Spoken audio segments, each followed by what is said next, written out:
හරි අහගන්න. ප්‍රෝටීන වල කාර්මික භාවිතය. හරි අපි පොඩ්ඩක් නෝට් එකක් ලියාගෙන ඊට පස්සේ කතා කරමු. ලියන්න කාර්මික ශේෂ්ත්‍රයේදී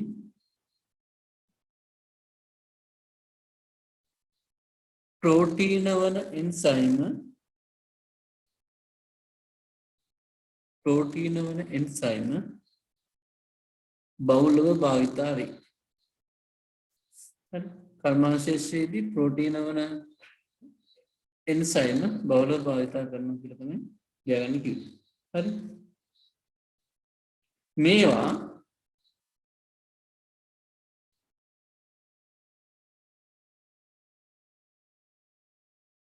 සාමාන්‍ය උෂ්ණත්ව පීඩන වලදී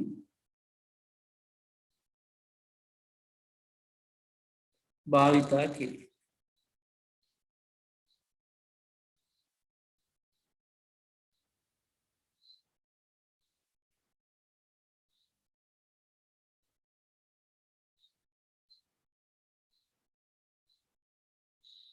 මෙ සාමාන්‍ය උෂ්ණත්ව පීඩනයේදී කරන්න පුළුවන් වුණාම අපිට ගොඩක් වියදම අඩු වෙනවා. හරි මොකද සාමාන්‍ය උෂ්ණත්ව පීඩන තත්ත්වය ඉහළ උෂ්ණත්ව පීඩන තත්ත්වය ඇති කරන්න සෑහෙන වියදමක් කරන්න ඕනේ. ඒකට ඒ වියදම අඩු වෙනවා සාමාන්‍ය උෂ්ණත්ව පීඩන වලදී මේක කරද්දී. හරි ඊළඟට ලියන කර්මාන්තවලදී එන්සයිම භාවිතය. කර්මාන්තවලදී එන්සයිම භාවිතය.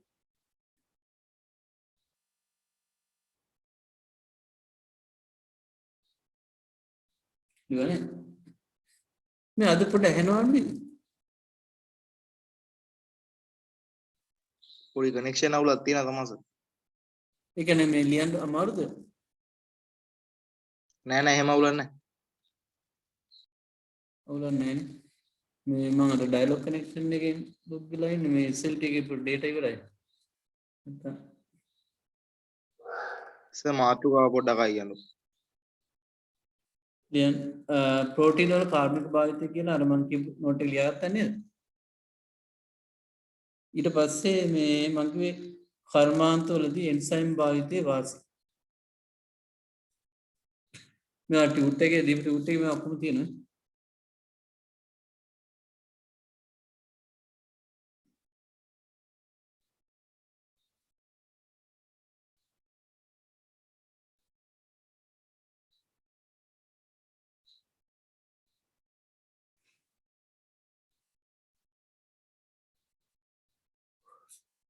ලියාගන්න. එන්සයිම් වල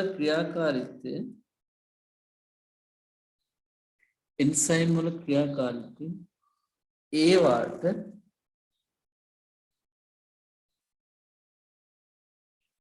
අනන්‍ය වන අතර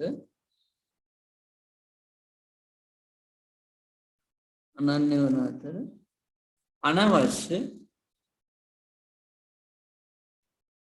අතුරුඵල සෑදෙන්නේ නැත.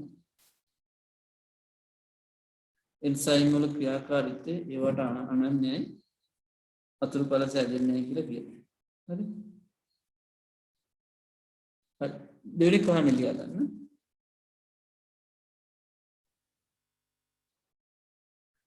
එන්සයිම් ජෛවීය ලෙස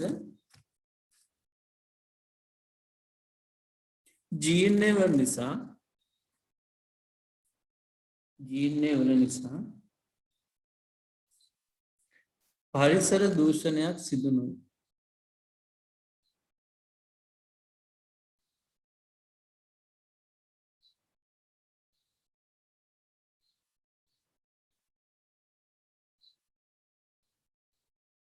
හරි.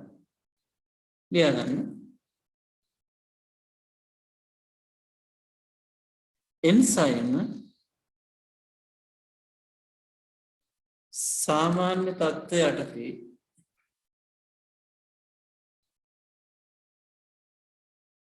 හා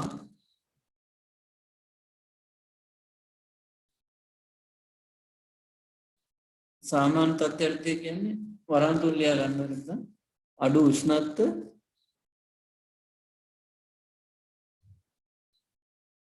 වායුගෝලීය පීඩන තත්ත්වය යටතේ වරහන් වහන්න හා උදාසීන pH වල ක්‍රියා කරයි.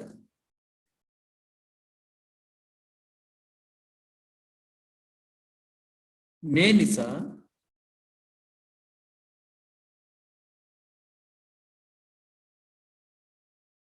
ශක්තිය ඉතුරුයි.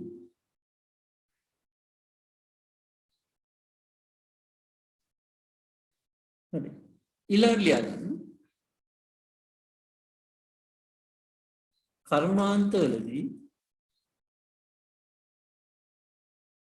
එන්සයිම භාවිතා කරන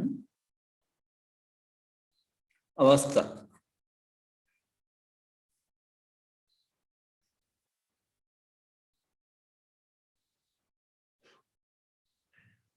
හරිද?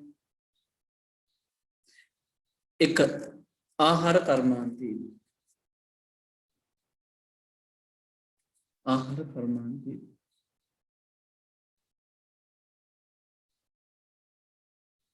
උදාහරණ විදිහට දාගමු.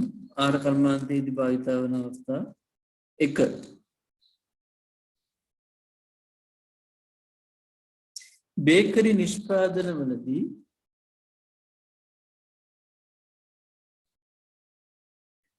බේකරි නිෂ්පාදනවලදී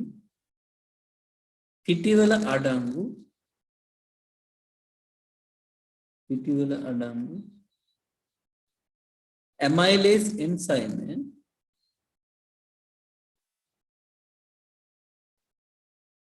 හමුවේ බේකරි නිෂ්පාදනවලදී පිටිවල අඩංගු ඇමයිලේස් එන්සයිමය හමුවේ පිෂ්ඨයේ සීනි බවට පත් වී. එතනදී ඒ එන්සයිමය භාවිතා කරනවා. ඒ එන්සයිමය ප්‍රෝටීනයක් ඇමයිලේස් එන්සයිම.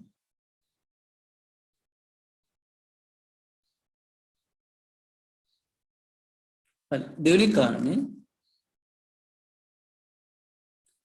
පිෂ්ඨයේ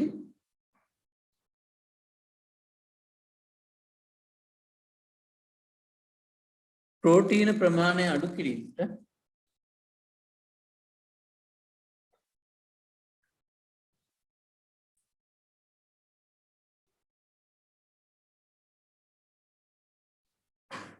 පිෂ්ඨයේ ප්‍රෝටීන ප්‍රමාණය අඩු කිරීමට විස්කෝතු නිෂ්පාදනයේදී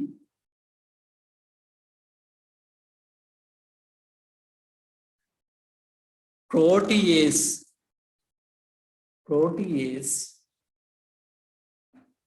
එන්සයිමය යොදා ගන්න.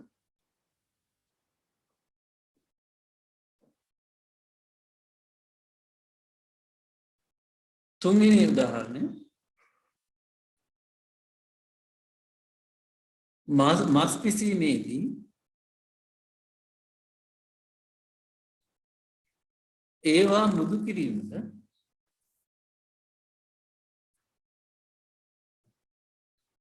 ගස් ලබු වලින් ලබා ගන්න පැපේන් එන්සයිම් යොදා ගන්න. මේ අපි කතා කරේ ආහාර කර්මාන්තයේදී භාවිතා වන අවස්ථා ගැන. මොකද ගස් ලැබුවලින් ලබා ගන්නා පැපේන් එන්සයිම භාවිතය. පැපේන් එන්සයිම මස් මුදු කරගන්න පැපේන් කියලා එන්සයිමයක් පාවිච්චි කරනවා. ඒ එන්සයිම තියෙන්නේ ගස් ලැබුවල.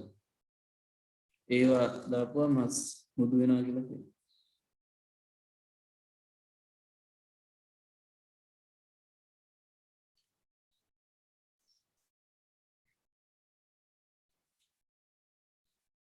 ඊළඟ එක ඔය අපි දැන් කතා කරේ ආහාර කර්මාන්තයේ ගැන කතා කරේ. ඒකට අදාළ උදාහරණ තුනක් කතා කරේ. හරිද? ඊළඟට ලියා ගන්න ජෛව ඉන්ධන නිපදවීම.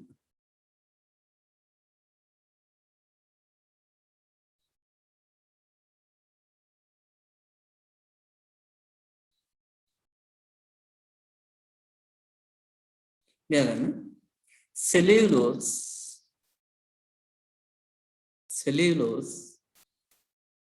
සරල සීනි බවට පත් කිරීම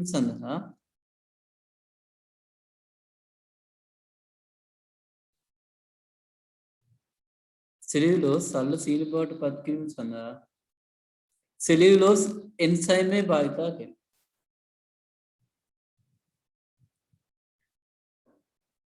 මම අර ඉදත් කිව්වා මේ ජෛව ඉන්ධන නිපදවද්දී ඔය සෙලියුලෝස් එන්සයිම් මේ පාවිච්චි කරලා සෙලියුලෝස් සීනි බවට පත් කරලා ඒක කරගන්න පුළුවන්. නැත්නම් සාමාන්‍යයෙන් ආහාරනේ ගන්න ඕනේ. ආහාර වර්ග අපි තිරිඟුවේම කතා කරේද? ඒවායින් ජෛව ඉන්ධන නිපදවන වෙනකොට සෙලියුලෝස් පාවිච්චි කරලා කරන්න පුළුවන්. හරි. ඒ දෙවෙනි කාරණේ. ඊපස්සේ තුන්වෙනි එක රෙදිපිලි කර්මාන්ත. රෙදිපිලි කර්මාන්ත.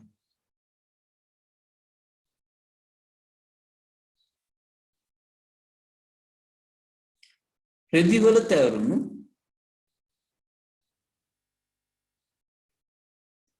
තැවරුණු ප්‍රෝටීනමය පැල්ලම්. රෙදිවල තැවරුණු ප්‍රෝටීනමය පැල්ලම්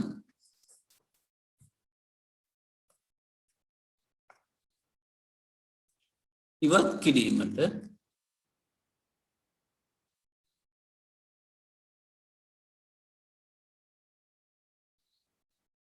ජෛවීය ශාලකවල අඩංගු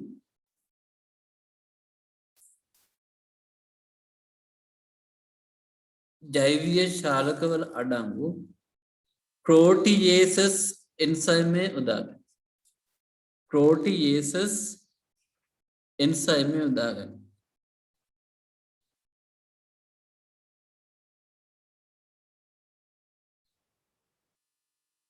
ඊළඟට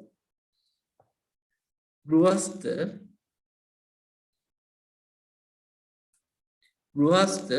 පිරිසිදු කාරක. ගෘහස්ත පිරිසිදු කාරක කියලා ලියා ගන්න.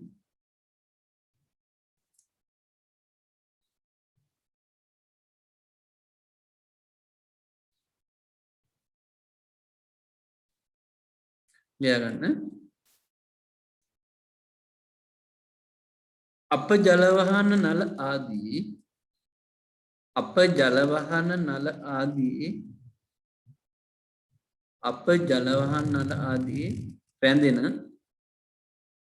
පැඳෙන කෙස් ග්‍රීස් ආදිය දිය කිරීම සඳහා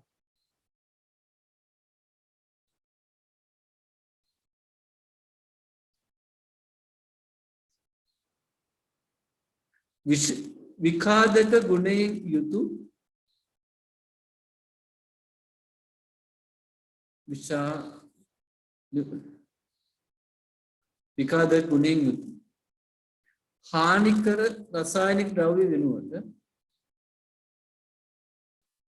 හානිකර රසායනික ද්‍රව්‍ය වෙනුවට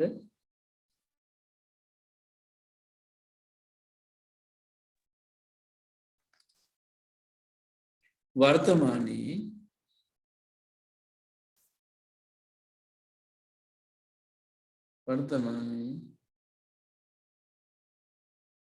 නිවෙස්වල භාවිතා කරන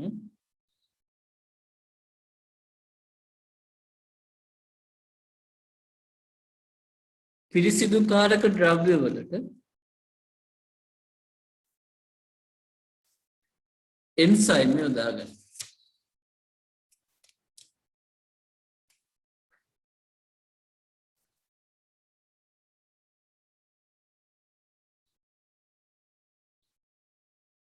ඊළඟට වෛද්‍ය ශාස්ත්‍රයේ භාවිතය.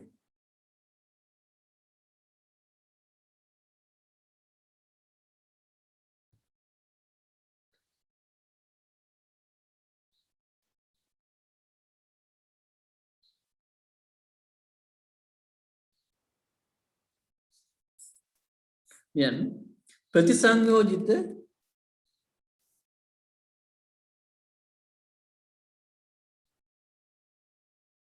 DNA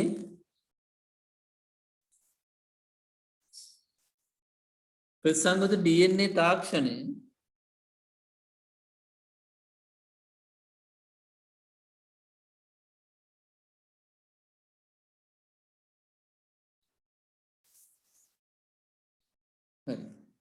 ඉවනේ ප්‍රතිසංයෝජිත DNA තාක්ෂණය කිව්වේ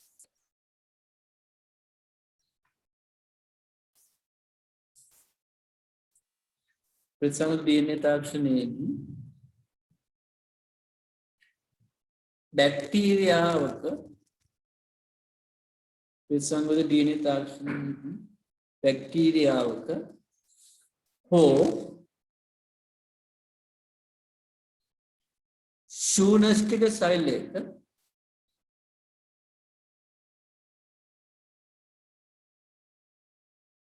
ශූන්‍යෂ්ටික සෛලයකට DNA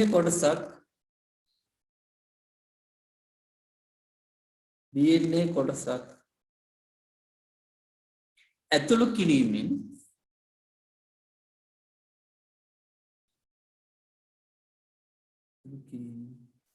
ප්‍රතිසංයෝජිත ප්‍රෝටීන නිපද වීම මේකත් අර ප්‍රෝටීන් වල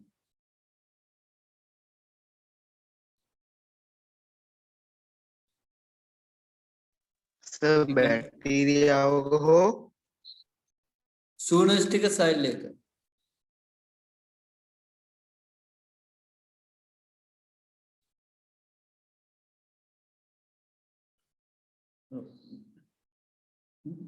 ඉදිරි ඉවනේ DNA කොටසක් ඇතුළු කිරීමෙන් සෛලයකට DNA කොටසක් ඇතුළු කිරීමෙන්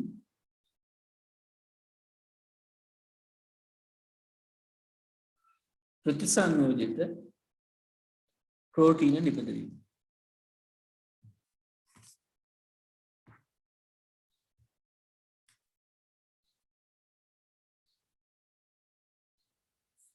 සර් මේ වැස්ස නිසා සිග්නල් අවුල් වෙලා කියලා මේ ෆෝන් එකෙන් පොඩ කනෙක්ට් කරන් තියාගන්න. හරි අම්මා යාවේ. හරි හරි ප්‍රතිසංයෝජිත DNA තාක්ෂණයේදී මේ අපි දන්නවනේ අපි කලින් කතා කරන්නේ පළවෙනි පාඩමේ එතකොට DNA වල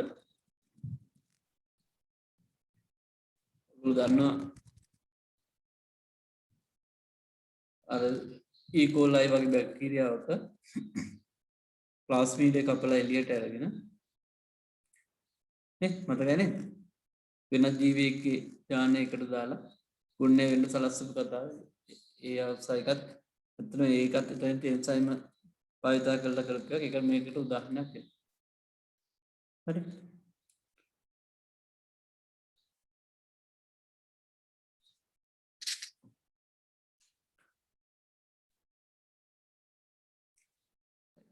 ඊළඟට මම වැඩි ඉස්සර කතා කරන්න යන්නේ අපි කලින් කරපු නිසා. හරි. ඊළඟට ලිපිඩ වල ජෛව විද්‍යාත්මක වැදගත්කම.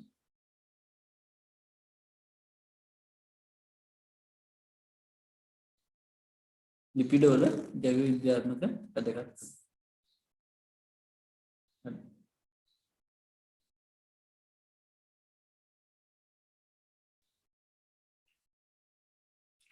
එක ලිපිඩ වල වැදගත්කම ගැන මේ කතා කරන එක ශක්තිය ගබඩා කරන ආකාරයක් ලෙස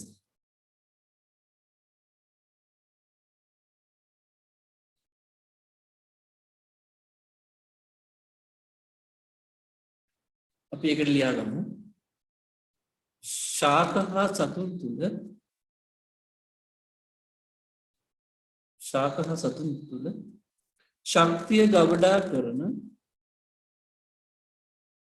ශක්තිය ගබඩා කරන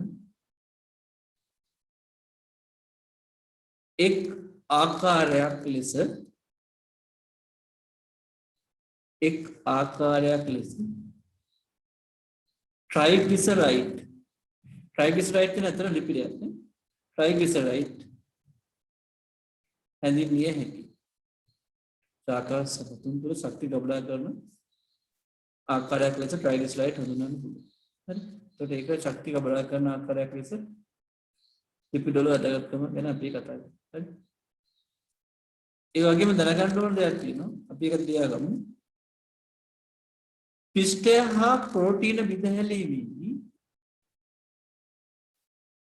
හා ප්‍රෝටීන විදහැලීමේදී නිපදවන ශක්තියට වඩා වැඩි ශක්තියක් ලිපිඩ විදහැලීමේදී විදහස් කිරීම ලිපිඩ විදහැලීමේදී වැඩි ශක්තියක් විනාශ කරනවා කියලා තමයි මම ලියගන්න ඕනේ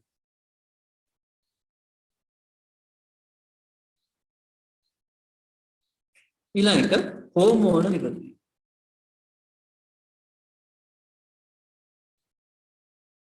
හෝමෝන නිපදවීම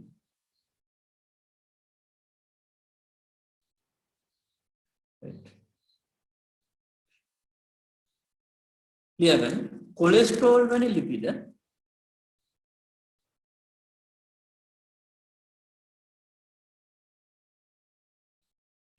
කොලෙස්ටරෝල් වැනි ලිපිඩ ද්විතීක ලිංගික ලක්ෂණ ඇති කිරීමට හේතු වන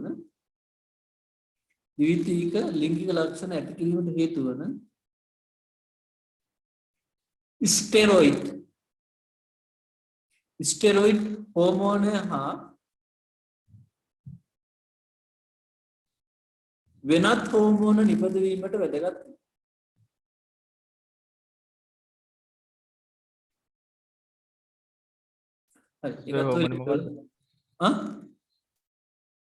හෝමෝන මොකක්ද කිව්වේ ස්ටෙරොයිඩ් නෝට් එකේ තියෙන ඔය නෝට් එක ආයෙ බලන්න ඕන ස්ටෙරොයිඩ්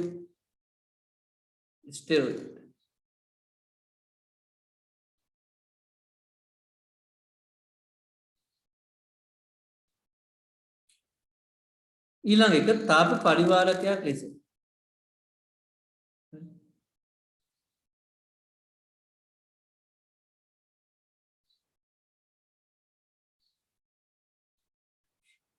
සිරුර තුළ නිපද වෙන තාපය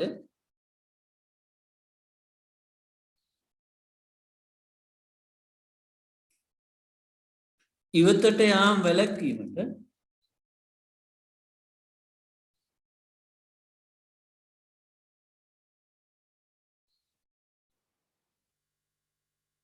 සිරුර තුළ නිපද වෙන තාපය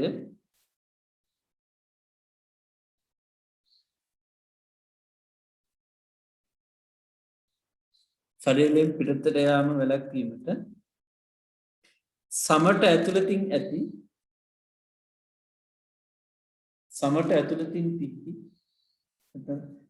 ඇතුළතින් ඇති මේද ස්තරය වැදගත් වේ. හැමෝගෙම තියෙනවා මේද ස්තරයන්.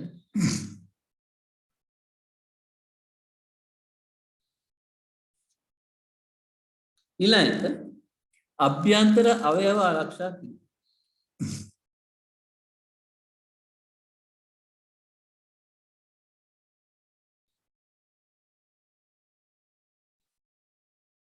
ලියගන්න අභ්‍යන්තර අවයව වටා ඇති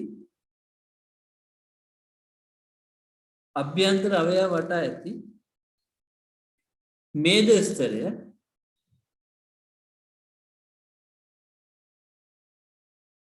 එම අභ්‍යන්තර අවයව ආරක්ෂා කිරීමට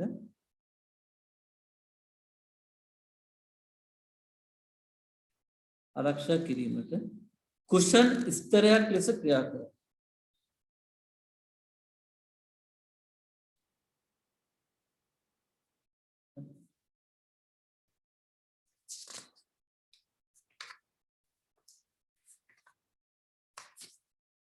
හරි. ඊළඟට ජල පරිවාරකයක් ලෙස ක්‍රියාත්මක. ජල පරිවාරකයක් විදිහට ලිපිඩ වැදගත් වෙනවා. ඒක ලියා ගන්න. හරි.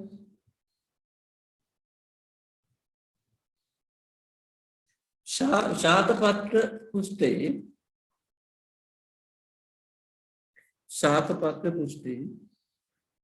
ඇති ඉටි ස්තරය මගින්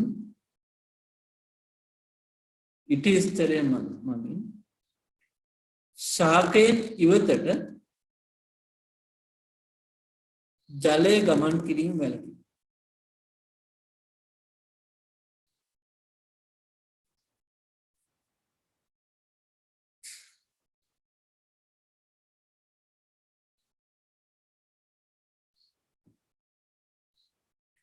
හරි.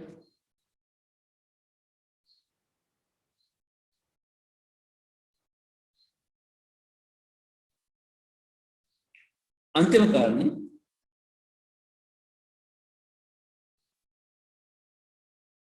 මේදවල ද්‍රාව්‍ය විටමින් අවශෝෂණය කිරීම. මේදවල ද්‍රාව්‍ය විටමින් අවශෝෂණය කිරීම.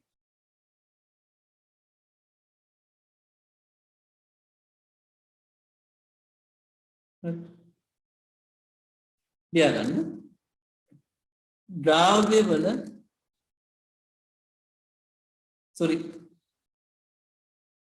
මට්ටකාලි වන මේදවල ද්‍රාව්‍ය විටමින් අවශෝෂණය කිරීමට ලියාගන්න ඇති. මේදවල ද්‍රාව්‍ය විටමින් වන A, B, E හා K සිරුරට අවශෝෂණය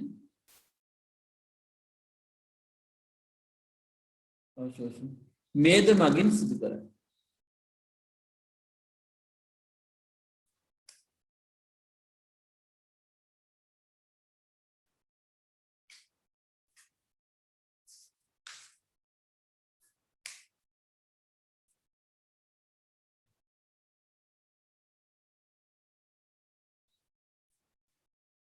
ඊළඟ ලියාගන්න ලිපිඩ වල කාර්මික භාවිතය.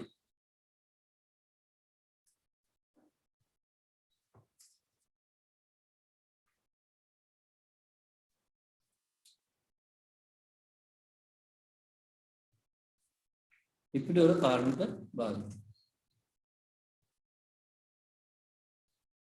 ඉස්සෙල්ලා යන ආහාර කර්මාන්තයේදී ලිපිඩ වල කාර්මික භාවිතයද ආහාර කර්මාන්තයේදී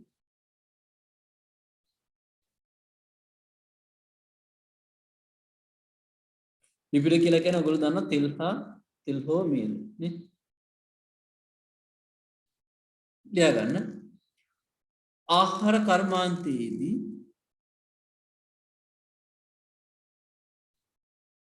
බටර්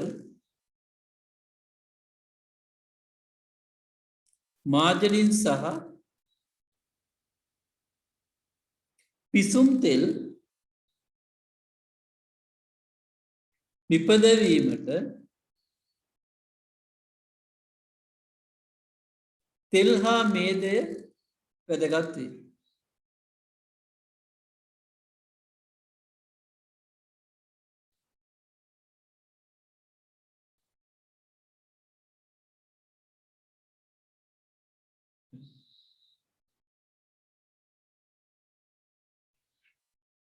බටර් නිපදවීමට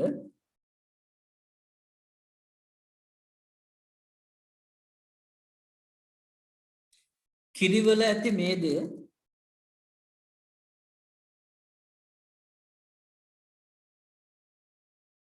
යොදා ගන්නා අතර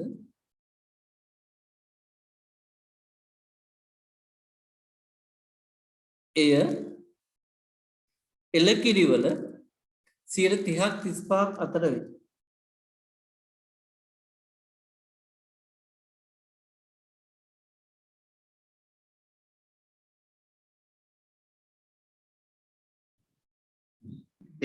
එලකිරිවල එළකිරිවල 30ක් 35ක් මේදය අඩංගු වේ.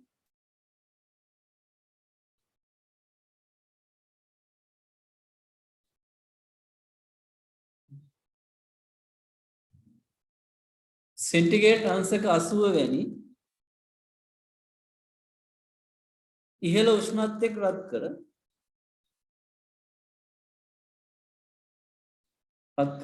සෙන්ටිග්‍රේඩ් අංශක 5 දක්වා සිල් කිරීමෙන් බටර් වෙන් කර ගන්න.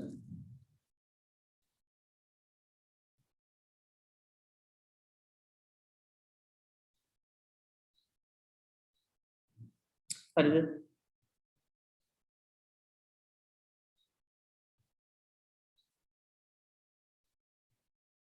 හරි. ඊළඟට අපි ගත්තොත් මාර්ජරින් දන්නවනේ මාගරින්. මාගරින් නිෂ්පාදනය කරන්න මොනවද ගන්න? එළවලු තෙල්. ඊළඟ මාගරින් නිෂ්පාදනය සඳහා එළවලු තෙල් යොදා ගන්න.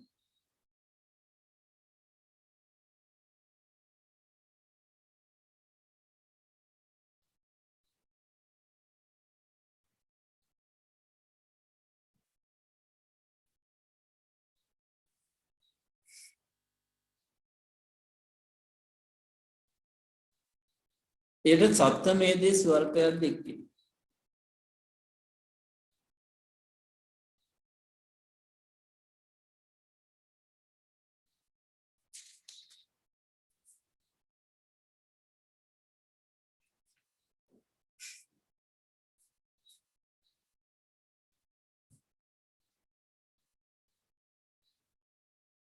හරිද?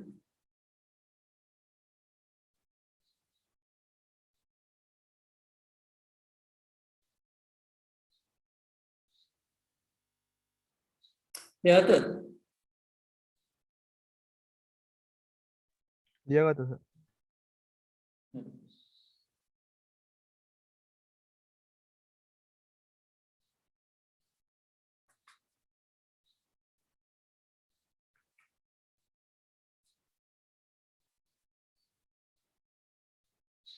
ඊළඟ අපිට ඉගෙන ගන්න සබන් නිෂ්පාදනය. හරි. සබන් නිෂ්පාදනය කරලා සබන් නිෂ්පාදනයේ පියවර 3ක් තියෙනවා. ඒක විභාගයට දානට වැදගත්. හරි. සැපනීකරණය. හරි. ඔන්නෝම පියවර කීපයක් තියෙනවා. අපි ඒක ගැන පොඩ්ඩක් කතා කරන්න ඕනේ. හරි. ඒක අපි පොඩ්ඩක් කතා කරන කලින් මම හිතන්නේ පොඩ්ඩක් මේක දැන් ඩිස්කනෙක්ට් වෙයි. අපි ඊට පස්සේ ඒක ලොග් කරලා අපි මේ සබන් නිෂ්පාදනය කළා ඉවරයි. මේ කරපු ටික මොනවද නෝට් එක විසුන්නේ නැහනේ.